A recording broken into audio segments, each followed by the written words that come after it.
What's up YouTube, c'est Coralie, j'espère que ça va bien. Aujourd'hui on se retrouve pour une nouvelle vidéo où je vais tester des astuces make-up que j'ai trouvé sur TikTok. Il y en a que j'ai trouvé par moi-même et d'autres que vous m'avez envoyé, enfin vous m'avez mentionné dessus. J'essaie de faire une petite sélection parce qu'on voit énormément d'astuces, entre guillemets, hein, sur TikTok, et il y a des trucs, quand tu les vois, tu te dis, oh, il y a des petits trucs marrants qui sont là juste pour la vanne. J'ai sélectionné des astuces qui m'ont l'air plutôt réalisables, on va dire, qui sur le papier ont l'air plutôt pratiques pour qu'après vous puissiez vous en resservir, ou moi également. Donc écoutez, on est parti pour ça. La première astuce va concerner le teint, donc là j'ai déjà mis ma base, je vais faire full mon make-up avec vous, hein. Je vous montrerai que quand c'est intéressant avec les astuces, mais sinon la vidéo va être trop longue. Donc la première astuce concerne le teint, je vous l'affiche à l'écran, comme ça vous pouvez voir ce que ça donne un petit peu. En fait, on va venir mettre énormément de blush avant de mettre le fond de teint, pour que, normalement, en appliquant le fond de teint après, ça fasse un beau blush bien fondu, un petit peu appliqué partout. Et je trouve, en tout cas sur le TikTok, qu'à la fin, le rendu est super joli. J'avais vraiment envie de tester cette astuce, je trouve que ça rend très joli, en tout cas sur elle. Donc là, c'est un blush orangé de chez XX Revolution. Et je vais venir l'appliquer, hein. Écoutez, je vais prendre un pinceau, on va voir ce que ça donne. Donc il faut pas lésiner normalement sur le blush. Là, j'en ai peut-être mis un peu trop, mais c'est pas grave. Et je vais l'appliquer au même endroit qu'elle dans la vidéo, c'est-à-dire qu'elle en met au niveau des joues, elle remonte un petit peu sur le nez, elle en met même également un petit peu au niveau du front. Et comme ça fait très joli sur elle, je vais suivre exactement ce qu'elle fait. Mais pour des personnes qui ont la peau déjà très rouge, je sais pas si c'est forcément la meilleure astuce.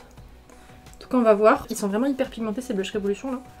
On dirait que j'ai pris un coup de soleil, mais alors magistral, là on dirait une écrevisse. J'ai passé à une deuxième astuce, et après on verra ce que ça donne avec le fond de teint par-dessus. Mais j'ai vu une autre astuce, ça m'a l'air un petit peu bizarre, mais je suis curieuse de voir si ça peut vraiment fonctionner. C'est de mettre de la crème à contouring ou du contouring sous forme de stick complètement sur sa bouche. Comme si t'avais mangé trop de chocolat en fait, comme si t'en avais mis partout, et apparemment une fois que tu blendes, ça fait effet lèvres repulpées. Donc là j'ai sorti la palette Lidl, je m'en sers, je l'aime bien. Et cette couleur là elle est bien parce que c'est vrai que dans sa vidéo c'est très orangé, je pense que c'est plus un bronzer qu'un stick de contouring. On va venir en mettre comme elle, tout autour de la bouche, comme du chocolat. Voilà, là on dirait un enfant de 3 ans qui s'est colorié sur le visage, littéralement. Je vais venir quand même un petit peu blender le chocolat. Je vais venir appliquer mon fond de teint. J'en ai pris un qui est quand même un minimum couvrant parce que là, à mon avis, si je reste comme ça va pas être incroyable. Donc j'ai pris le Révolution Conceal and Define. On va voir ce que ça donne avec ça. Je vais déjà faire ça sur une moitié de visage pour voir la différence. Ça fait toujours un peu trace de chocolat, j'ai l'impression. Bon, on va en mettre sur le reste du visage pour voir. Après, forcément, ce que j'ai fait avec le blush, le résultat varie en fonction du fond de teint. Hein. En fonction de la couvrance du fond de teint. Oh, ça fait moins beau que sur elle par contre. Ça a mélangé le blush avec le fond de teint et tout le haut de mon visage est vachement orange. J'ai voulu en mettre autant qu'elle partout, je pense que j'aurais dû vraiment rester concentrée au niveau des joues et pas en mettre sur le front parce que ça me fait très orange je trouve. Non alors une fois blendé, je pense que j'en ai trop mis. Ou alors c'est peut-être mon blush aussi qui est trop gras, parce que j'ai l'impression que ça s'est complètement mélangé au fond de teint. On voit pas trop finalement l'effet du blush, j'ai l'impression que la matière s'est peut-être un petit peu déplacée avec le fond de teint, je sais pas. Par contre au niveau de la bouche, est-ce que ça repulpe? Oui. Mais alors je trouve pas ça très joli. Mon teint est un peu bizarre quand même. D'ailleurs tant qu'on est dans les produits crème et avant de mettre le correcteur et poudré, j'ai vu une autre astuce avec du contouring toujours crème, mais TikTok adore les produits crème. C'est pour faire le contouring du nez. Apparemment tu prends une pince à épiler et ça te fait le pochoir limite idéal pour faire le contouring du nez. Pourquoi pas, en vrai c'est pas bête. Donc ça je le mets après le fond de teint parce que si je l'avais mis avant avec tout ce que j'avais mis en dessous, à mon avis on n'aurait rien vu. Là le truc et le problème ça va être d'être bien centré, parce que si je fais un nez de travers ça va faire bizarre. Ok. Je m'attendais à rien mais je suis quand même déçue. Au final ça va parce que ça dépose vraiment pas beaucoup de matière vu qu'on fait des tout petits traits. Donc ça fait pas très voyant comme le contouring de la bouche. Là au moins c'est plus simple à blender. Bah après ouais ça te fait un nez tout fin par contre. Très fin même. Voilà mon teint une fois poudré. Je sais pas ce que vous en pensez, si vous trouvez que mon teint est mieux comme ça que comme d'habitude. Le contouring du nez avec la pince à épiler, pas bête du tout. C'est un truc tout con mais fallait y penser. Pour ce qui est du contouring autour de la bouche, ça fait vraiment chocolat. Là ça va un peu mieux, mais je trouve que ça fait toujours un petit peu bizarre. Et pour ce qui est du blush, je pensais que ça allait rendre super bien et au final j'ai l'impression que ça m'a un petit peu pourri globalement le teint. À réessayer avec un autre blush crème, peut-être moins gras, je sais pas, mais là globalement j'ai toujours l'impression d'avoir le teint un petit peu orangé rose, c'est un peu bizarre quoi. Je vais laisser comme ça, je vais juste mettre un petit peu d'highlighter pour terminer le teint, mais sinon je pense que là c'est bon, il y a assez de trucs. Pour ce qui est des sourcils, j'ai trouvé une astuce qui recommande d'utiliser un recourbe-cils en fait, comme guide. pour faire ses sourcils, donc se servir du côté plat ici et du côté arrondi pour faire la queue du sourcil. Donc dans le TikTok elle utilise un fard à paupières et un pinceau, le problème c'est que moi si je le fais ça va pas fonctionner. Donc je vais prendre mon crayon comme d'habitude et je vais voir si ça fonctionne. C'est pas bête parce qu'on a tous un recourbe-cils et ça peut servir à plusieurs choses dans le make-up, ben tant mieux. Dans le doute si jamais ça fonctionne pas ou ça foire, je vais prendre un crayon très clair comme ça je marque pas trop ce que je fais. Je vais prendre le côté plat ici que je vais mettre en dessous de mon sourcil, ça va pas être très pratique. Je vais me rapprocher au maximum de mon miroir parce que ça va pas être simple. J'ai l'impression d'être en mat, de faire de la géométrie. Tout pour l'arrondi que ça m'intéressait parce que ça existe les pochoirs à sourcils, hein. Il y a plein de marques qui en vendent, mais j'ai jamais été trop fan parce que bah le sourcil il est déjà prédéfini. Alors que là ça te permet d'avoir un guide sans que tout ton sourcil soit déjà fait. Là l'arrondi tu peux quand même, tu choisis l'inclinaison quoi. Donc c'est ça que je trouvais pas bête, mais j'ai l'impression que c'est vraiment pas simple de se colorier le visage comme ça. Je l'ai fait trop arqué par contre. Je vais descendre un peu plus. Bon, en soi, l'astuce elle est pas bête, mais alors je pense que j'ai pas du tout le coup de main. Ça me prend plus de temps que de faire le trait comme ça, à l'œil. Après, si vous galérez à faire vos sourcils, à faire des traits droits, pourquoi pas. En fait, avec le recourbe-cils, là j'ai l'impression de perdre plus de temps qu'autre chose. Ah, c'est moins simple par contre, parce que ça me tape là dans le nez. Si je le tiens dans l'autre sens, ça va pas parce que je suis droitière. Ça c'est un peu con.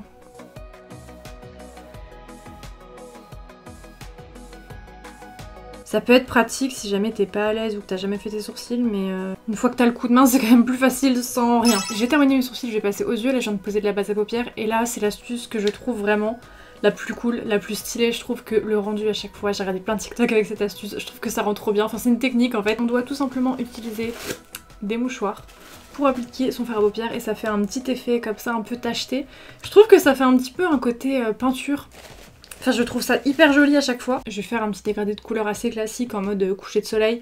Donc je vais mettre 1998, Pink Gum, Juicy et Citronnade si j'ai la place. Peut-être Tutti Frutti à la place de Juicy. Donc il faut froisser le mouchoir et en fait c'est tous les replis du mouchoir qu'on va voir apparaître qui vont créer un motif. Donc le problème c'est que forcément c'est pas précis donc j'espère que je peux en mettre partout.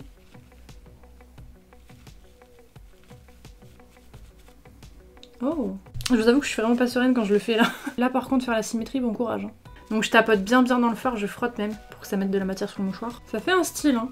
En vrai c'est pas con parce que ça te fait un maquillage assez... Bah, c'est assez original quoi comme forme. Et ça se fait sans effort. Que même si tu ne sais pas poser des fards à paupières, si tu ne sais pas blender deux fards à paupières ensemble, c'est pas grave. C'est pas grave, tu poses juste un mouchoir. Donc ça c'est vraiment pratique. Si tu veux faire un make-up voyant, sophistiqué, mais en 2 minutes, cette astuce. Hop, on va mettre le orange. Oh. Ah, j'adore l'effet que ça donne. C'est incroyable. Oh, ça va être mon maquillage de la flemme. Ce qui est cool, c'est que c'est directement hyper voyant, quoi. Alors que tu fais zéro effort, littéralement. Citronnade, il tue comme ça. Ce que j'ai fait pour terminer un petit peu le truc, c'est que j'ai mis Pink Gum en ras de cils inférieur et j'ai mis Belle en coin interne. J'ai mis du mascara parce que là je vais venir appliquer mes faux cils d'une manière un petit peu particulière. Mais sinon pour ce qui est de la technique du mouchoir pour les fards à paupières, c'est 1000 fois validé. J'adore l'effet que ça donne comme ça, un petit peu taché, un peu... Ça fait un petit peu peinture je trouve. Même un petit peu fumé limite. Je sais pas. Nous allons passer une petite astuce qui concerne les faux cils et l'eyeliner en même temps. On va venir coller les faux cils un petit peu plus haut que notre ligne de cils naturelle pour donner un côté un petit peu œil étiré. Et on va venir appliquer l'eyeliner à l'intérieur de l'espace qu'on va laisser. Je ne sais pas si c'est clair, c'est sûrement beaucoup plus clair en image sur le TikTok. Je trouve ça très joli, je trouve ça pas bête du tout. Par contre, c'est vrai que comme moi j'ai les paupières tombantes, enfin j'ai plein de replis énormément, je sais pas si c'est forcément le mieux pour moi, j'ai peur que tout s'affaisse et que tout écrase en fait la bande de cils et que ce soit pas confortable. Par contre sur les TikTok elles avaient pas leurs cils de déjà fait, enfin j'ai pas l'impression qu'elles aient mis du mascara avant, mais moi je mets toujours mon mascara avant mes faux cils parce qu'après j'aime pas. J'aime pas rajouter de la matière sur les faux cils. Des faux cils pas trop imposants pour déjà voir ce que ça pouvait donner. J'ai sorti les numéros... Ils ont pas de numéro quoi. Les 22 de chez Peaches and Cream. Je vais sortir de la colle à faux cils transparente parce que si je mets de la noire ça va tacher et comme j'ai pas de liner, vaut mieux mettre de la transparente à mon avis quand on fait ça. Donc moi j'ai pris la duo, là j'ai la prise rapide mais alors je ne vous la conseille pas du tout. J'ai acheté la prise rapide parce qu'il n'y avait plus la colle duo classique sur Beauty Bay quand j'en ai racheté et je n'avais plus. Et la prise rapide, mon cul en fait elle ne sèche absolument jamais. Donc la dernière fois je suis sortie dehors avec mes faux cils. Il y a eu un tout petit coup de vent, mes faux cils se sont retrouvés dans mon creux de paupière. J'avais tellement l'air con avec ma bande de fossiles à 15 km des yeux que j'ai passé la journée avec des lunettes de soleil. Bien évidemment, c'est dans ce genre de moment que je croise des abonnés qui après me voient et doivent se dire dans leur tête: la go ne se maquille pas du tout comme sur internet. C'est la colle de merde. Ne l'achetez pas, la duo prise rapide, elle est pas bien. Alors, attendez. Pourquoi sur le TikTok elle fait genre ça dure 2 secondes alors que c'est une galère sans nom à mettre? Ok, donc c'est très chiant à installer. On va attendre que la colle sèche un minimum. Je dis qu'elle séchait pas complètement, mais je vais attendre un peu quand même. Vous voyez que j'ai laissé pas mal d'espace entre les fossiles et ma ligne de cils. Voilà, j'ai appliqué les demandes de fossiles. Déjà, ce que je craignais, c'est que ce soit pas confortable, et c'est déjà pas confortable comme ça. Je me verrais pas forcément tenir toute une journée avec les cils comme ça. Voir ce que ça va donner, mais par contre, à mon avis, ce qui va se passer, c'est que moi, on voit mes vrais cils ici qui tombent. Je les ai recourbés avant de mettre du mascara, mais on voit quand même mes cils ici. On va voir qu'au niveau du liner, c'est pas ma vraie ligne de cils. Déjà, en plus, c'est pas simple à remplir. Alors j'aime pas du tout, ça se voit à 10 000 km que j'ai collé une bande au-dessus. Mais alors là c'est cramé. Je vais mettre du mascara après, chose que je ne fais jamais parce que j'aime pas pourrir les fossiles comme ça, mais là... là il y a trop de démarcation, il faut faire quelque chose. Là c'est cramé, mais même de loin je trouve que ça se voit. Là c'était pas très simple à mettre, et je trouve pas ça forcément très flatteur. En fait je vois qu'une chose, là je vois la bande au milieu de mes yeux, alors que j'ai bien tout coloré en noir, j'ai même remis du noir un petit peu par-dessus, chose qu'elle ne faisait même pas dans le TikTok. Mais même en faisant ça, ça se voit. On va terminer ce make-up par la bouche, et là j'ai une autre astuce qui nécessite des mouchoirs. C'est pour ça que j'ai sélectionné en fait. C'est une des astuces dans lesquelles je crois le moins. Donc cette astuce montre comment faire un ombré sur les lèvres assez facilement. Je pense que ça sous-entend aussi un ombré longue tenue, étant donné qu'elle met de la poudre sur ses lèvres. Je pense que c'est pour que ça tienne longtemps. Parce que techniquement un ombré, tu mets ton rouge à lèvres, tu mords un peu tes lèvres, tu tapotes avec le doigt 2 secondes et tu as ton ombré. Donc pourquoi faire toute la démarche? Je ne sais pas. Je pense que s'il y a la poudre, c'est pour que ça tienne toute la journée. J'ai sorti un rouge à lèvres rose pétant de chez Too Faced. Ah, c'est même pas le même rose que les yeux, je pensais. Et on applique en premier un petit peu au centre de ses lèvres. Le problème, c'est qu'après, elle passe directement au mouchoir, donc je sais même pas si elle estompe ou pas. Elle va rester comme ça. Ok. Ok. C'est impossible. Ah! Voilà les conneries qu'on nous fait faire sur TikTok, merde! C'est la seule astuce de la vidéo que je sentais pas, et enfin voilà. C'est la seule qui part en couille. Alors. C'est bien, je mets du rouge à lèvres sur un mouchoir, super. Honnêtement, je sens rien sur ma bouche, à mon avis ça va même pas traverser le mouchoir. Je le sentirais sinon. Bah après le poudre... c'est de la connerie, voilà. Vous le saurez. Je vais faire un ombré toute seule, hein. C'est un mouchoir. Je vais passer à la dernière astuce de cette vidéo qui concerne le spray fixateur. Dans le TikTok que j'ai vu, le gars en fait prend un beauty blender, une éponge humide et propre. J'ai été la nettoyer parce que forcément j'ai mis mon correcteur et ma poudre avec, c'était dégueulasse. Il faut que l'éponge soit propre. Il faut sprayer du spray fixateur. Le mieux je pense c'est de prendre un spray fixateur mais illuminateur. Si vous prenez un spray mat, l'effet ne va pas fonctionner correctement, donc là je n'ai pris un de chez Morphe, c'est le Morphe Madison Beer. Donc il faut en mettre la blinde sur l'éponge. Oh c'est trop beau! Oh je vois les paillettes! Je pense que c'est pas une astuce qui moi va me convenir, mais je me suis dit que c'était cool de vous la montrer en vidéo parce que je pense qu'il y a des personnes à qui ça pourrait servir. Donc on va venir prendre le Beauty Blender imbibé de spray fixateur et en appliquer surtout aux endroits où on a mis de l'highlighter, enfin pas forcément où on a mis de l'highlighter, mais les zones qu'on veut illuminer, donc ça va fixer le maquillage, ça va mélanger les couches de maquillage ensemble et ça va rajouter un glow naturel sans produit vraiment voyant. Là vous me direz avec les paillettes, ça va faire ressortir les paillettes, mais on va voir. Le truc c'est que comme moi je mets énormément de couches et que je poudre beaucoup mon teint, j'ai peur que ça bouge en fait, mais si jamais vous faites des teints peut-être plus naturels et que vous poudrez pas beaucoup, je pense que c'est une astuce qui peut vous convenir. Bon je vais déjà quand même essayer pour voir. Il faut pas trop appuyer pour pas que ça fasse bouger les produits en dessous. Donc je tapote légèrement. Je pensais que comme je mets la blinde de poudre et des highlighters ça allait bouger, mais ça bouge pas. Je vais en remettre. Mais je suis choquée, je pensais que mon teint allait bouger de ouf. Et pas du tout. Et c'est vrai que ça rend mon highlighter beaucoup plus naturel vu que ça le fond avec tout le reste de mon teint. Je pensais que c'était pas forcément une astuce pour moi. En fait j'adore. C'est la petite touche finale sur l'highlighter qui fait que ça ressort super bien je trouve. C'est incroyable. Mon make-up ne bouge pas. Je trouve que le rendu du spray fixateur, moi le spray fixateur je le mets surtout pour que le maquillage tienne plus longtemps, et ça enlève, c'est vrai, le côté cakey de la poudre. Mais là, c'est beaucoup plus efficace. Ça n'a rien à voir. Je pense que je vais tout le temps faire cette technique, c'est trop pratique. Je pensais pas que c'était une technique que j'allais autant apprécier et au final j'adore.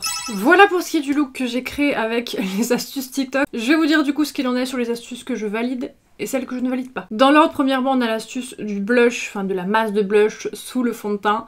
Et cette astuce, je suis très déçue, je pensais que ça allait beaucoup mieux rendre. Je pense réessayer parce que j'adore le rendu que ça a sur la meuf. Je pense que c'est peut-être mes produits à moi qui convenaient pas, mais en tout cas aujourd'hui ça n'a pas du tout fonctionné, j'ai le visage un peu orangé. Pour ce qui est de l'astuce du contouring en crème autour de la bouche, mais c'est vrai qu'au début je trouvais que ça faisait très contour chocolat quoi, ça faisait très j'ai mangé du chocolat, j'ai bavé partout. Et au final une fois que j'ai poudré, une fois que j'ai avancé dans le maquillage, ça m'a pas sauté aux yeux. Est-ce que ça se voit vraiment? Est-ce que ça a vraiment eu un effet? J'ai pas trop l'impression.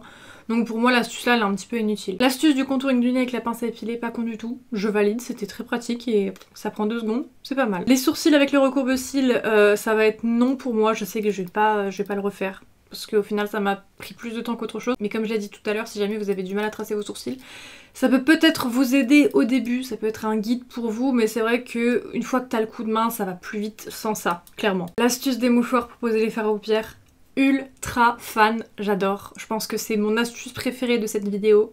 Le rendu est magnifique, j'adore. Oh, l'astuce des faux cils et du liner allongé comme ça, je valide pas du tout, je trouve que ça se voit énormément. Et comme j'ai les paupières tombantes, surtout de ce côté-ci, je sens le cil qui s'affaisse, enfin je fais que le remonter depuis tout à l'heure. Le plus gros flop de cette vidéo, c'est la technique du mouchoir pour faire un ombré sur ses lèvres. Je pense que la meuf, clairement, dans le TikTok, elle se fout de notre gueule, en fait. Hein. Mais même si ça avait fonctionné, en fait, ça va tellement plus vite avec un truc qu'on a déjà sur notre corps. Nos doigts. Et la dernière astuce que j'ai testée dans cette vidéo, je pense que c'est ma deuxième favorite, c'est le spray fixateur avec l'éponge. Je trouve que ça rend superbement bien sur la peau. Ça mélange toutes les couches, toutes les matières ensemble. Ça fait un rendu beaucoup moins cakey, ça fait hyper naturel. J'adore. Je pense que je vais mettre tout le temps mon spray fixateur comme ça parce que j'adore vraiment le rendu. C'est beaucoup plus efficace avec une éponge que juste avec le spray comme ça, donc vraiment je valide. Donc voilà, écoutez, j'espère que cette vidéo vous aura plu. D'ailleurs je vous l'ai même pas dit, mais j'ai un compte TikTok si jamais vous voulez me suivre. Le truc c'est qu'il y a des périodes je vais être active, je vais poster 3 fois dans la semaine et après je vais rien poster pendant 6 mois, donc vous pouvez me suivre sur TikTok si vous voulez, et dites-moi si jamais vous voulez une partie 2 des astuces TikTok, parce qu'il y en a tellement sur la plateforme qu'on peut faire 50 000 volumes de ce type de vidéo, sincèrement. Je vous dis à bientôt pour une prochaine vidéo, et en attendant, bisous.